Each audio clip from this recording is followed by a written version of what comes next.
Welcome back to my YouTube channel unique classes. तो आज हम जो हैं एस्टेट को लेकर हम अपनी तैयारी स्टार्ट कर चुके हैं और अगर अभी तक सिलेबस की वीडियो नहीं देखी है तो आप सभी से रिक्वेस्ट है कि आप सभी देख सकते हैं, जिसके अकॉर्डिंग आपको पता चल जाएगा किस टॉपिक पर कितना ध्यान देना है आपको।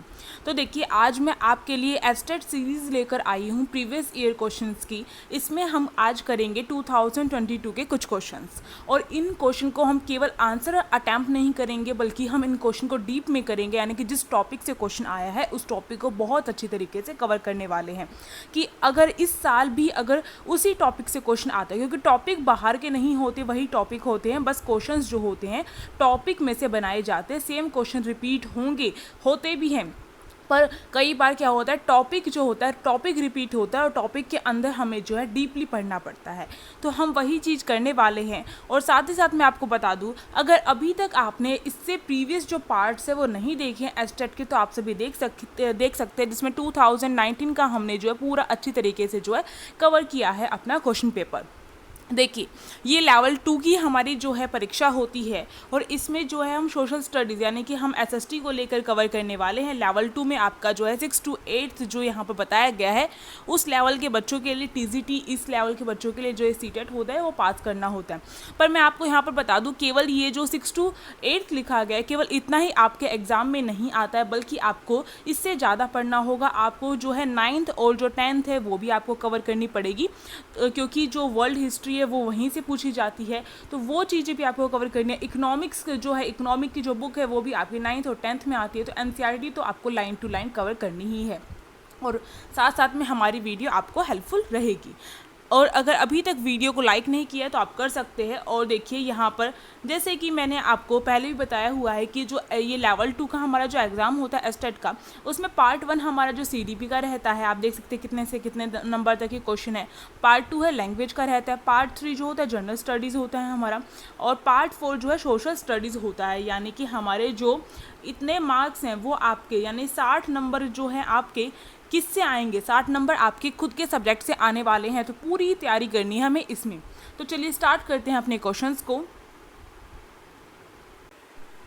देखिए, अब यहाँ पर हम सभी के सामने हमने जो है ये अपना सब्जेक्ट कंसर्न जो पेपर है वो निकाल लिया, यानी कि 91 से हमारे क्वेश्चन स्टार्ट होने वाले हैं और ये हमारा सोशल साइंस का है। तो यहाँ पर जो हमारा फर्स्ट क्वेश्चन है इसके अकॉर्डिंग वो देखते हैं हम।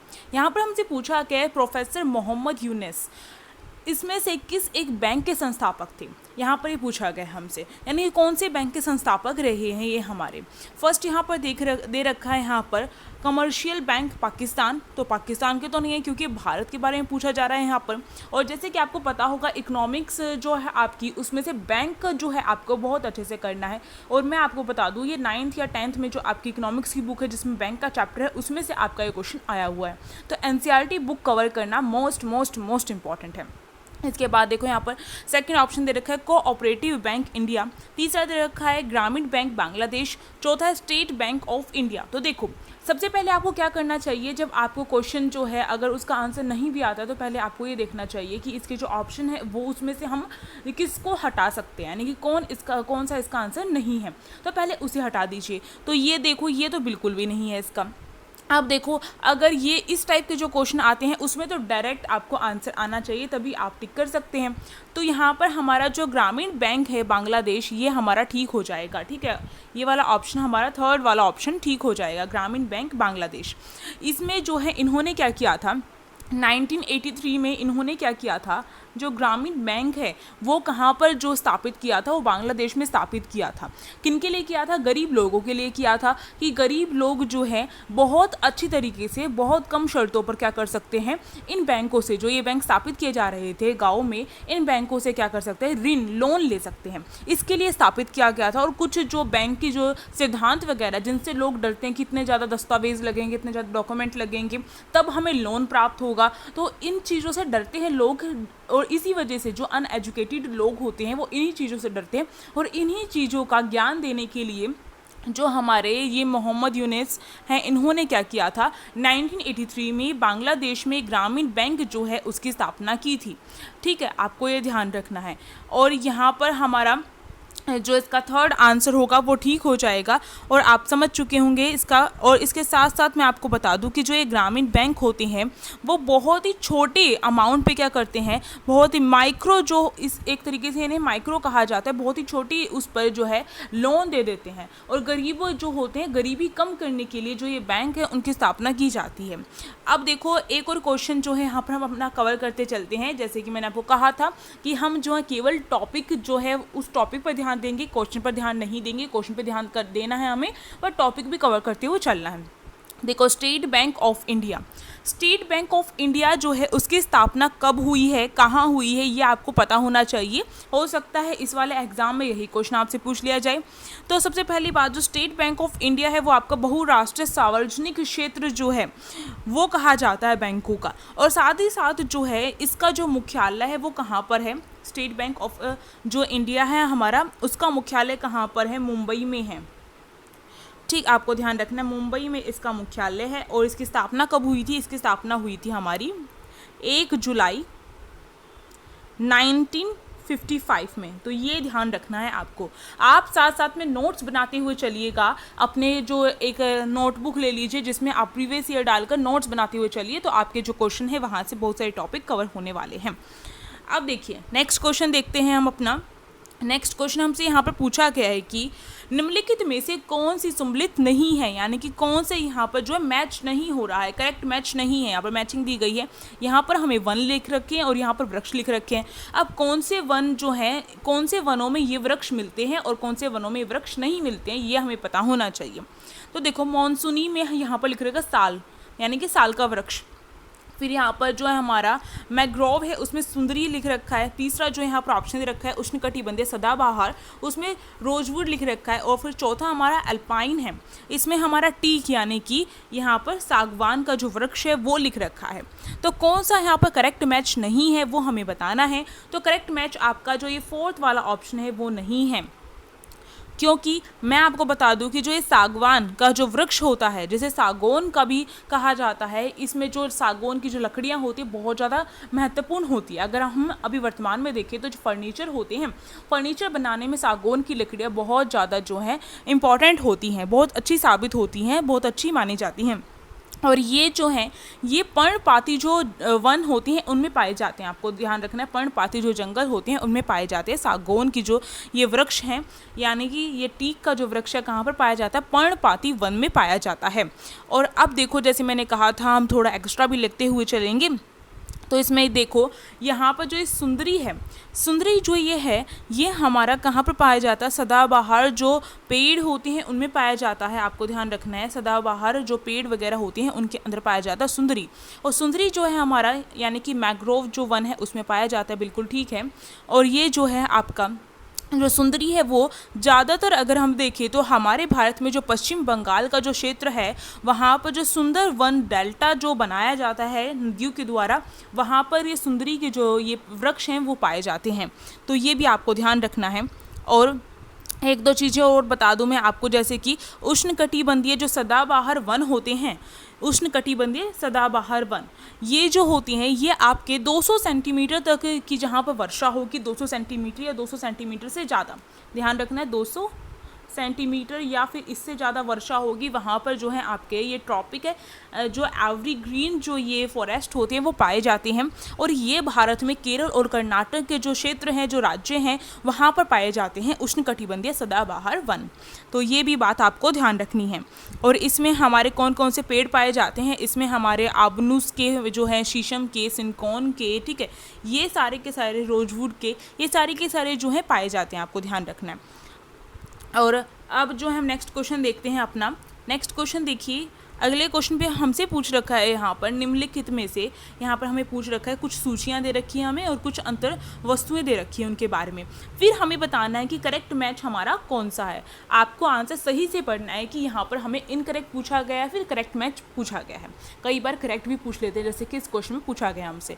तो देखो सही जो मिलान है वो हमें यहाँ पर बताना है।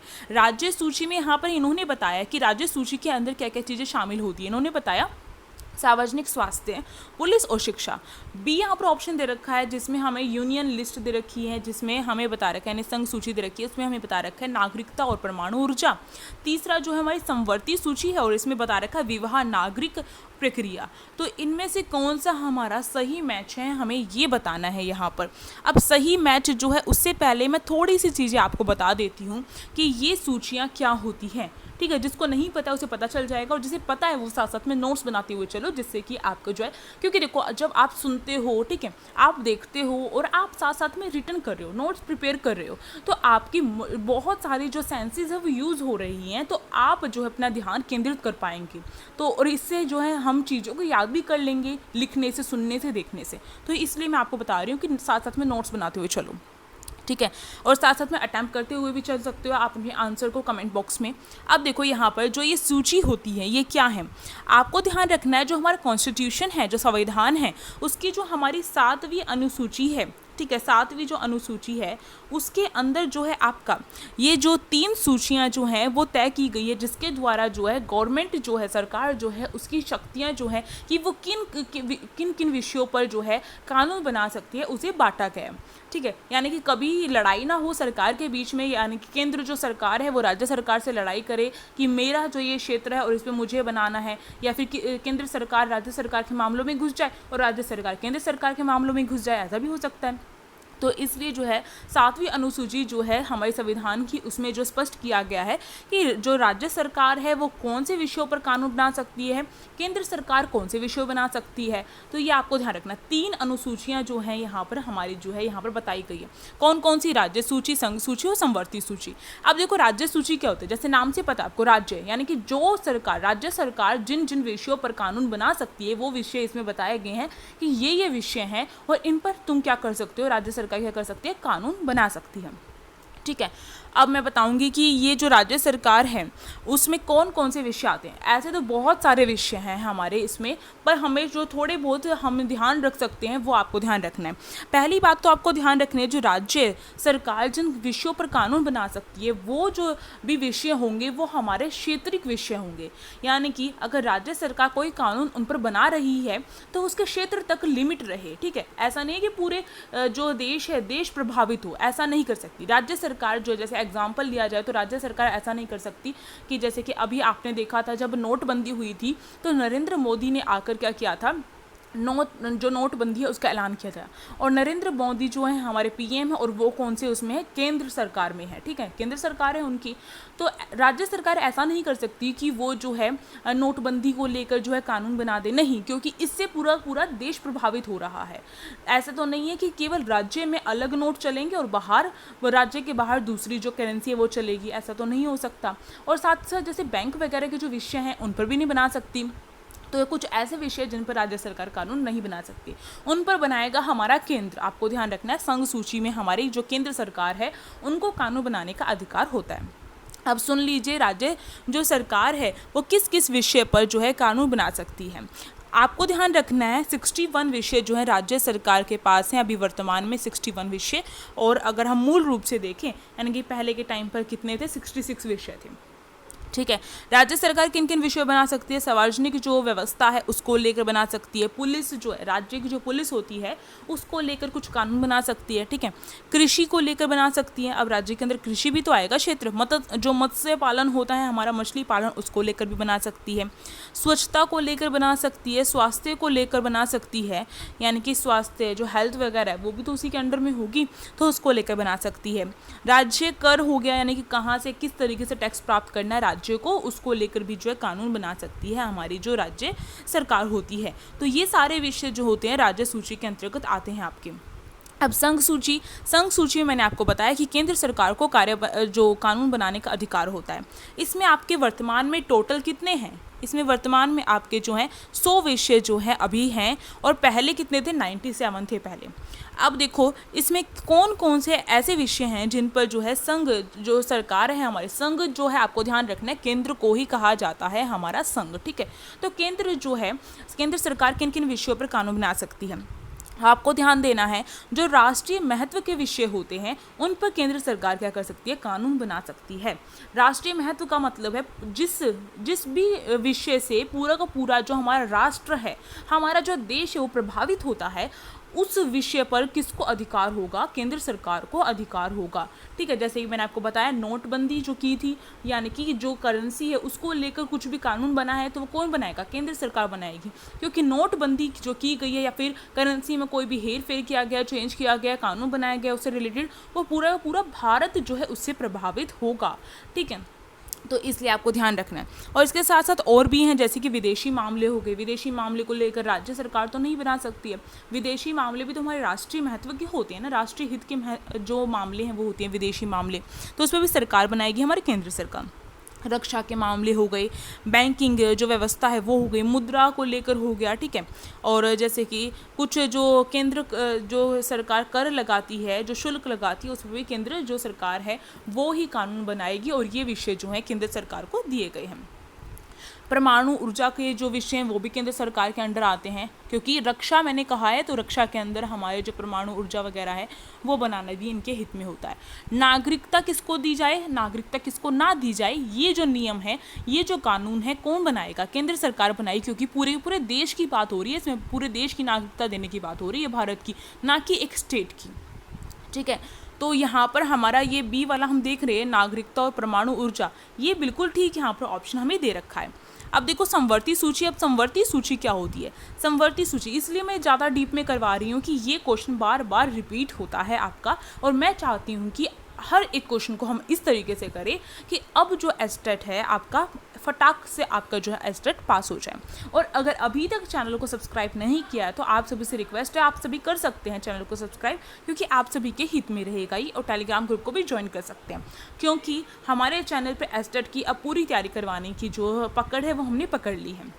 ठीक है, अब समवर्ती सूची में केंद्र और राज्य दोनों मिलकर करेंगे, आपको ध्यान रखना है, यानी केंद्र सरकार और राज्य सरकार दोनों मिलकर कानून बनाएगी, वो विषय जो है समवर्ती सूची में रखे गए। सम आप याद रख सकते हैं, सम का मतलब ऐड होता है। ठीक है, इस तरीके से हम याद कर सकते हैं, हम बोलते हैं ना सम करना है, ठीक है, तो ऐड, सम का मतलब ऐड समझ सकते हैं हम एक तरीके से, तो इस तरीके से याद रखोगे तो हो जाएगा। तो देखो समवर्ती सूची में हमारा जो है जैसे कि कौन कौन से विषय आते हैं, अभी वर्तमान में 52 विषय जो है समवर्ती सूची के अंतर्गत हैं। ठीक है, ध्यान रखना है, मूल रूप से देखें तो 47 विषय थे। अब देखो इसमें जो है कौन कानून बनाएगा मैंने आपको बता दिया है, और इसमें कौन कौन सी चीज़ें आ जाती है, बहुत सारी चीज़ें, जैसे जनसंख्या नियंत्रण को लेकर कानून बनाना है तो दोनों के दोनों बनाएंगे, परिवार नियोजन को लेकर बनाना है, श्रम कल्याण को बनाना है लेकर, विवाह, तलाक, ड्रग्स, समाचार पत्र वगैरह हो गए, किताबें, प्रिंटिंग प्रेस वगैरह हो गए, इन पर अगर कानून बनाने हैं, शिक्षा जो शिक्षा है, शिक्षा पर अगर कानून बनाना है, वन को लेकर कोई कानून बनाना है, और जो बाट और माप होते हैं हमारे उनको लेकर और कोई कानून बनाना, जंगली पशुओं और पक्षियों को की सुरक्षा को लेकर कानून बनाना है, तो ये दोनों के दोनों मिलकर कानून बनाएंगे। ठीक है, आपको ध्यान रखना है।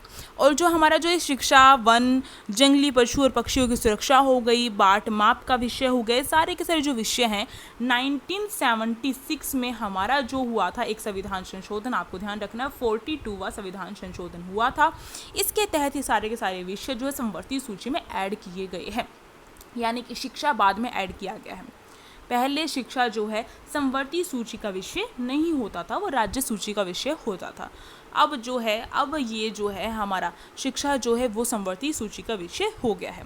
तो ये सारे के सारे, अब देखो एक इम्पॉर्टेंट बात जो है, आपको ऐसा हो सकता है कि कौन सा कथन सही है और कौन सा नहीं है, इस तरीके से प्रश्न पूछा जा सकता है, तो मैं हर एक पॉइंट आपको बताना चाहती हूँ। देखो, अगर समवर्ती सूची में केंद्र सरकार और राज्य सरकार दोनों के बीच में बहस हो जाए कि ये कानून जो है पारित होना चाहिए, केंद्र सरकार कहे पारित होना चाहिए और राज्य सरकार कहे नहीं ये कानून पारित नहीं होना चाहिए, दोनों के बीच में बहस हो जाए, तो उस टाइम पर क्या चीज़ मान्य होगी, उस टाइम पर जो है आपको ध्यान रखना है केंद्र सरकार का फैसला ही मान्य होगा। यानी कि राज्य सरकार जो है अगर किसी विषय को लेकर नाराज़गी अपना दिखाती है तो राज्य सरकार की जो बात है उसे नज़रअंदाज कर दिया जाएगा, और केंद्र सरकार जो है पूरे देश की सरकार होती है, इसलिए केंद्र सरकार ही जो है उसका फैसला ही मान्य होगा, ये ध्यान रखना है आपको। ठीक है, तो इसके अकॉर्डिंग अब हम अपना क्वेश्चन देखते हैं। देखो राज्य सूची में हमने क्या क्या देखा था, सार्वजनिक स्वास्थ्य आता है इसमें, पुलिस पुलिस भी आता है इसमें, शिक्षा शिक्षा नहीं आता है। अभी अभी हमने देखा कि 1976 का जो 42वां संविधान संशोधन हुआ था उसमें शिक्षा जो है राज्य सूची से हटाकर समवर्ती सूची में डाल दिया गया है। तो ये वाला ऑप्शन अपना इनकरेक्ट है। नेक्स्ट देखो, संघ सूची में नागरिकता प्रदान करना आता है, सही है, और परमाणु ऊर्जा, रक्षा, विदेशी मामले, बैंकिंग, ये सब कुछ आते हैं, तो ये तो सही है हमारा। अगला देखो समवर्ती सूची में विवाह, नागरिक प्रक्रिया वगैरह ये सारे आते हैं आपके। तो ये दोनों के दोनों जो है हमारे सही है, और हमसे पूछा गया था कौन सा सही है, तो हमारा बी और सी ऑप्शन सही है, और इसके अकॉर्डिंग ये वाला थर्ड वाला ऑप्शन अपना करेक्ट हो जाएगा। चलिए नेक्स्ट क्वेश्चन देखते हैं। बहुत ज़्यादा टाइम लग गया उस वाले क्वेश्चन में, फटाफट करते हैं। नेक्स्ट क्वेश्चन देखिए हमारा है, यदि वास्तविक बेरोजगारी दर यानी कि एक्चुअल अनएम्प्लॉयमेंट रेट जो है अगर कम हो जाती है नेचुरल रेट एम्प्लॉयमेंट से, तो क्या होगा। यानी कि वास्तविक बेरोजगारी दर जो है अगर बेरोजगारी की प्राकृतिक दर से कम हो जाती है तो क्या होगा। यानी कि जो बेरोजगारी की प्राकृतिक दर डिसाइड की गई है कि बेरोजगारी जो है इतनी जो प्राकृतिक दर है इसकी, ठीक है, अगर बेरोजगारी जो है उससे ज़्यादा कम हो जाती है तो क्या होगा। इसका मतलब ये है कि हमारी वास्तविक अभी वर्तमान में जो बेरोजगारी दर है अगर वह घट जाती है प्राकृतिक बेरोजगारी दर से तो क्या होगा। तो यानी कि बेरोजगारी अगर घटती है तो इसका मतलब क्या है, लोगों के पास एम्प्लॉयमेंट नहीं है, रोजगार नहीं है, इसका मतलब लोगों के पास धन की कमी है, पैसे की कमी है, मनी की कमी है। और जब धन की कमी होती है तो उस टाइम पर क्या होता है, उस टाइम पर जो लोग होते हैं वो वस्तुओं को खरीद नहीं पाते हैं, वस्तुएं जो होती हैं उनको खरीदने में अक्षम होते हैं वो, ठीक है, वो खरीद नहीं पाते हैं, और कुछ जो होते हैं वो खरीद पाते हैं। तो यानी कि जो मुद्रास्फीति है वो हमें बढ़ी हुई दिखाई देती है, महंगाई जो है बढ़ी हुई होती है, आपको ध्यान रखना है। तो फर्स्ट वाला ऑप्शन अपने करेक्ट हो जाएगा यहाँ पर। अब नेक्स्ट क्वेश्चन देखिए, नेक्स्ट क्वेश्चन हमसे पूछा गया है, हमें फिर से सही क्रम चुनना है। पहले यहाँ पर जो है बिनहाल दे रखा है, दूसरा बारालाचा दे रखा है, तीसरा बोमडीला दे रखा है, फिर चौथा है जलेपला। तो देखो इसका जो है पश्चिम से पूर्व की तरफ हमें जो है सही जो ये दरें दे रखी हैं इनकी सही क्रम लगाने हैं। पहले में हमारा ये आ जाएगा, और फिर हमारा जो है फिर हमारा जो ये बी वाला ऑप्शन है ये आ जाएगा बारालाचा, फिर हमारा ये जलेपला आएगा, और उसके बाद हमारा ये आएगा। इसके अकॉर्डिंग हमारा जो है ए बी डी सी जो है ऑप्शन करेक्ट हो जाएगा, ये कर लीजिए आप, ठीक है। अब नेक्स्ट क्वेश्चन देखिए जिसमें मुझे एक्सप्लेनेशन की जरूरत पड़ेगी, मैं वहाँ पर आपको एक्सप्लेन करती हुई चलूँगी। नेक्स्ट क्वेश्चन हमारे सामने है, किस जो आर्थिक प्रणाली में उपभोक्ता की सार्वभौमिकता पाई जाती है। उपभोक्ता की सार्वभौमिकता का मतलब यहाँ पर ये है कि उपभोक्ता को क्या है, कुछ ज़्यादा छूट है, यानी कि उपभोक्ता जो है अपनी पसंद नापसंद को जाहिर कर सकता है। उपभोक्ता की सार्वभौमिकता का मतलब है कि उपभोक्ता को ही सर्वोपरि माना जाएगा, इसका मतलब ये है। इसका मतलब क्या है कि उपभोक्ता को इम्पोर्टेंस दी जाएगी, और उपभोक्ता को इम्पोर्टेंस जो है, उपभोक्ता को इम्पोर्टेंस का मतलब है कि उपभोक्ता खुद डिसाइड कर सकता है कि उसे क्या लेना है क्या नहीं लेना है, कौन सी बेस्ट क्वालिटी की वस्तु है और कौन सी नहीं है। आप जब मार्केट में जाते हैं तो अभी वर्तमान में आपको क्या देखने को मिलता है, क्या दुकानदार आपसे ये कहता है कि यही सामान है, लेना तो लो ना चले जाओ, ऐसा नहीं बोलते ना। उपभोक्ता को भगवान मानते हैं, और उपभोक्ता अगर जो है उपभोक्ता के लिए कितनी सारी वस्तुएं दिखाई जाती है हम सभी के लिए, ठीक है, और उसमें से हम कोई एक बेस्ट क्वालिटी की चीज़ अपने अकॉर्डिंग डिसाइड करते हैं, वो लेकर आते हैं।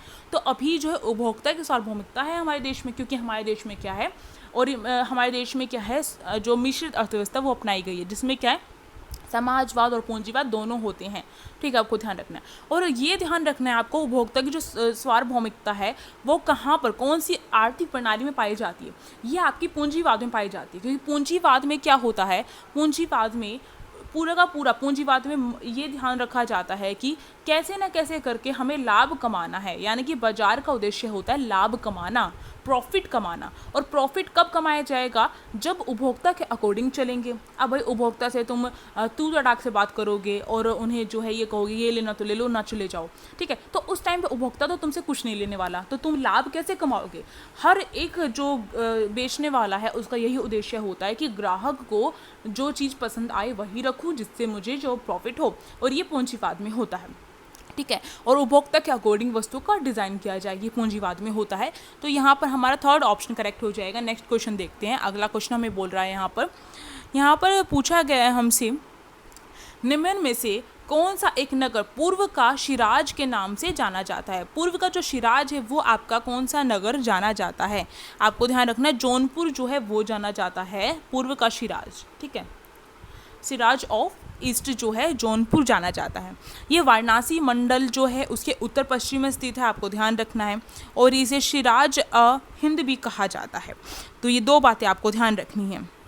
अब देखो नेक्स्ट क्वेश्चन हमारा है, यहाँ पर पूछा गया है निम्नलिखित में से कौन सी अध्यारोपित नदी नहीं है। अध्यारोपित नदी क्या होती है, पहली बात यहाँ पर समझ लेते हैं।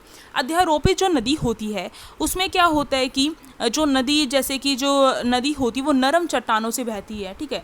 तो जब वो नरम चट्टानों से बहती है, ऊपर से नीचे गिरती है नरम चट्टानों से, तो उस टाइम पर बहती हुई जब वह ऊपर से नीचे कठोर सतह पर आ जाती है, कठोर चट्टान पर आ जाती है, तो वो जो है अपनी पहले की जो प्रवृत्ति होती है, यानी कि पहले जिस तरीके से बहती थी उसी तरीके से कठोर सतह पे बह रही है। यानी कि नरम चट्टान पे जिस तरीके से नदी बहती थी उसी तरीके से कठोर सतह पे बह रही है। वो अपने आप में कोई परिवर्तन नहीं करती है अपनी चाल में, ठीक है।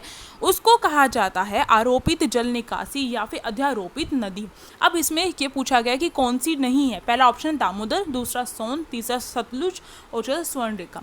तो आपका ऑप्शन हो जाएगा सतलुज। सतलुज जो है वो जो है अध्यारोपित नदी नहीं है, ठीक है। नेक्स्ट देखो, नेक्स्ट क्वेश्चन हमारा यहाँ पर पूछा गया है भारत के संविधान का कौन सा अनुच्छेद संसद के संयुक्त अधिवेशन से संबंधित है। तो देखो संयुक्त अधिवेशन क्या होता है आपको मैं बता दूं। संयुक्त अधिवेशन में जो होता है कि जो आपको पता है संसद के तीन पार्ट होते हैं, आपको ध्यान रखना संसद के 3 पार्ट होते हैं, जिसमें हमारी जो लोकसभा आती है, राज्यसभा आती है और फिर हमारा जो है राष्ट्रपति आता है, ठीक है। पार्ट समझा जाता है पर एक मतलब कि महत्वपूर्ण जो है समझा जाता है राष्ट्रपति को, पर हम ये नहीं कह सकते कि राष्ट्रपति किसी चीज़ में शामिल है, ठीक है। आपको ये ध्यान रखना है। तो जो संयुक्त अधिवेशन होता है उसमें राष्ट्रपति क्या करता है, जो लोकसभा है और जो हमारी राज्यसभा होती है, जिसे हम अपर लोअर इस तरीके से कहा जाता है। तो अपर जो हाउस होता है, अपर हाउस जो है राज्यसभा को कहा जाता है और लोअर हाउस जो है लोकसभा को कहा जाता है। एल से आप याद कर सकते हैं, ठीक है। तो इसमें क्या होता है कि जो राष्ट्रपति होता है इन दोनों की संयुक्त बैठक बुलाता है, इन दोनों को इकट्ठा करके किसी भी विषय पर जब मतभेद होता है तब बुलाया जाता है राष्ट्रपति के द्वारा। और ये कौन से अनुच्छेद के अंतर्गत होता है, 108 अनुच्छेद के अंतर्गत होता है। आर्टिकल 108 में बताया गया है कि राष्ट्रपति क्या करेगा, एक संयुक्त अधिवेशन बुला सकता है, आपको ध्यान रखना है। तो ये आपका यहाँ पर करेक्ट होने वाला है ऑप्शन 108। चलिए नेक्स्ट क्वेश्चन देखते हैं। अगला क्वेश्चन जो है हमारा लास्ट क्वेश्चन होगा इस वीडियो का, और हम नेक्स्ट जो पार्ट होगा उसमें करेंगे, थोड़े थोड़े क्वेश्चन लेकर करेंगे पर फुल एक्सप्लेनेशन के साथ करेंगे। यहाँ पर हमें सही जो मैच नहीं है वो बताना है, इनकरेक्ट मैच बताना है। तो यहाँ पर जो है हमसे पूछा गया है डल्ली और राजहरा, ठीक है। दूसरा ऑप्शन हमसे पूछा गया है यहाँ पर डल्ली और राजगृह में हमें बताया है इन्होंने झारखंड। दूसरा यहाँ पर बाबा बुदन पहाड़ियाँ जो कर्नाटक में बता रहे हैं, यानी कि लोहा ऐसा खाने जो है बताई गई हैं, और फिर यहाँ पर राज्य प्रदेश बताए गए। और देखो यहाँ पर हमारा जो फर्स्ट ऑप्शन है वही करेक्ट हो जाएगा, फिर इनकरेक्ट पूछा गया है हमारा जो ये डल्ली और राजहरा है वो हमारा जो है झारखंड में नहीं है, आपको ध्यान रखना है। वो कहाँ पर है, झारखंड में नहीं है तो कहाँ पर है, छत्तीसगढ़ में है, वो आपको ध्यान रखना है। और ये जो है भिलाई इस्पात संयंत्र जो है उसकी सबसे बड़ी जो खदान है उसके लिए प्रसिद्ध है ये आपका डल्ली और राजहरा, ठीक है। तो ये हमारा फर्स्ट ऑप्शन करेक्ट हो जाएगा। और इसी के साथ आपकी वीडियो यहाँ पर कंप्लीट होती है। और आई होप आपको ये वीडियो अच्छी लगी होगी। टेलीग्राम ग्रुप आपने ज्वाइन कर लिया होगा और हमारे चैनल को सब्सक्राइब कर लिया होगा। अब जो है मिलकर तैयारी करने वाले हैं, हर एक टॉपिक करने वाले हैं। आपको पता चल रहा होगा कहाँ से किस तरीके से क्वेश्चन पूछे गए हैं और टॉपिक हमने कवर करे हैं बहुत सारे। अब हम नेक्स्ट क्लास में मिलेंगे, तब तक के लिए आप ऐसे ही जो है पढ़ते रहिए और एक छोटी सी कमेंट करके मुझे बता दीजिए कैसी लगी video. Thank you for watching this video.